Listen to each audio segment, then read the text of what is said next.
just going to give you guys a little quick information about keto and doing like a ketogenic style diet.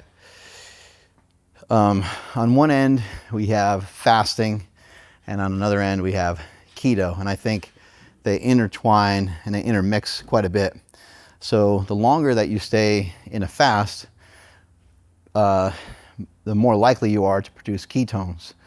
The longer, aside from fasting, if you simply abstain or fast from carbohydrates, you might find that your body might produce quite a few ketones as well. So you can fast with like zero food, or you can do keto with a light amount of food and really mimic a lot of the effects of fasting and probably get a lot of the benefits from fasting while mitigating the loss of muscle mass, potential loss of strength. If you're keeping your fats fairly high, you're not over consuming calories, and you're getting in your micronutrients and your electrolytes, you should be good to go. How long you can do that for is subject to the person doing it. But for myself, I have blended keto and fasting together, and I really like the combination of the two. And so when I come out of this 48-hour fast, the foods I'm going to eat are going to be foods that would be keto approved. Now, I might eat like a potato or half a potato or something like that. Just kind of more to feed my gut than to like feed myself, and not necessarily to try to kick myself out of ketosis or anything like that. But I just think that perpetual ketosis, I don't think is amazing all the time.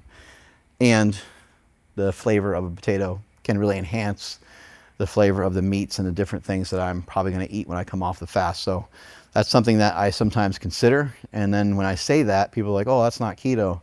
It's like I have a potato in a week, you know, or maybe 2 potatoes in a week. But one of the big benefits of ketosis is that, so when you fast, you figure that you would have a huge energy deficit and that you would feel like crap. But that's not really what happens. Your body starts to liberate some of the fatty acids that you have in your body. Your body starts to produce ketones. I don't know the exact science of a lot of this stuff, so look into some of the work from Dr. Dominic D'Agostino. You could check out my podcast that I've done with him and Thomas DeLauer. Thomas DeLauer has great information about ketones, and he knows a lot of the X's and O's of everything. But I know the outer skeleton of the whole thing, and the whole thing goes like this. Like, once you aren't eating any food for a period of time, you'll start to produce these ketones. And once you produce these ketones, those now become your lifeline. Those now become a good energy source for you. And it becomes a preferred energy source of your brain and of the rest of your body to prevent you from feeling like shit.